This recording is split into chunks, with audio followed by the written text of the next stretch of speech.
নমস্কার, welcome to NS international travels. ইতিমধ্যে কিন্তু ভারতীয় সমস্ত হাই কমিশন থেকে বাংলাদেশিদের জন্য ট্যুরিস্ট ভিসা দেওয়া শুরু হয়ে গেছে এবং এই ট্যুরিস্ট ভিসা নিয়ে ইন্ডিয়াতে আসার আগে কিছু কিছু নিয়মকানুন ট্যুরিস্ট ভিসা সম্পর্কিত যা আপনাদের অবশ্যই মাথায় রাখতে হবে।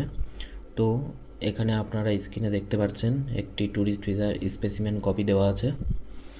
এই ট্যুরিস্ট ভিসাতে সবার ওপরে দেখুন এখানে দেওয়া আছে আপনার নাম, এখানে দেওয়া আছে ইন্ডিয়ান ভিসা নাম্বার, এখানে আপনার পাসপোর্ট নাম্বার, এখানে ভিসা টাইপ টি অর্থাৎ ট্যুরিস্ট, মেডিকেল হলে M1 M2, বিজনেস হলে B1 B2 এবং যদি সেটি স্টুডেন্ট হয় তাহলে S1 S2 দেওয়া থাকবে।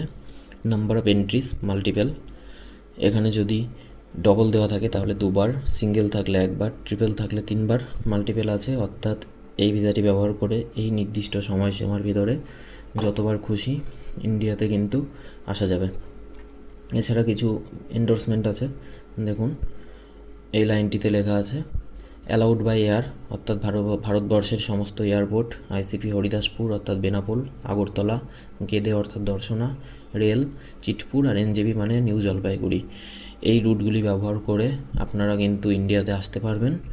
এবং এখানে লেখা আছে is stay not to exceed 90 days, অর্থাৎ এই ভিসাটি ব্যবহার করে ইন্ডিয়াতে আসলে কিন্তু 90 দিনের আগে আপনাকে ইন্ডিয়া ছাড়তে হবে। এখানে একটি বিশেষ কথা যেটি লেখা নেই যে ট্যুরিস্ট ভিসা ব্যবহার করে ইন্ডিয়াতে কিন্তু 1 বছরে 180 দিনের বেশি কোনোভাবেই থাকা যায় না। অর্থাৎ আপনি যদি 180 দিনের বেশি থাকেন তাহলে কিন্তু আপনার ওপর একটি হিউজ ফাইন পড়বে। 1 জানুয়ারি 2026 থেকে 31 ডিসেম্বর 2026-এর ভেতরে ট্যুরিস্ট ভিসা ব্যবহার করে আপনি যতবার আসেন সব কটা দিন কিন্তু যোগ করা হবে। যোগ করে যদি 180 দিনের বেশি হয় তাহলে কিন্তু আপনাকে এক্সিট পারমিট নিয়ে ফাইন দিয়ে ন্যূনতম 10,000, ম্যাক্সিমাম 3 লক্ষ টাকা, এবং দিন যত বাড়বে ফাইন তত বেশি হবে, এই হিসেবে আপনাকে ফাইন দিতে হবে। এবং 90 দিনের বেশি থাকলেও ন্যূনতম 10,000 ফাইন আপনাকে দিয়ে তারপর ইন্ডিয়ার থেকে বেরোতে হবে।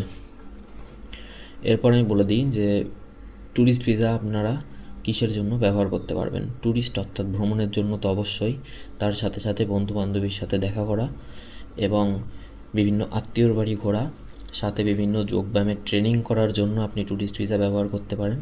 এবং 1-2 দিনের জন্য মেডিকেল ট্রিটমেন্টের কারণেও ট্যুরিস্ট ভিসা ব্যবহার করা যেতে পারে। আপনারা যদি এই ভিসা ব্যবহার করে ইন্ডিয়াতে আসেন তাহলে এই যে কথাগুলি বললাম সেগুলো অবশ্যই মাথায় রাখবেন এবং চেষ্টা করবেন নির্দিষ্ট সময়সীমার আগে ইন্ডিয়া ছেড়ে চলে যেতে।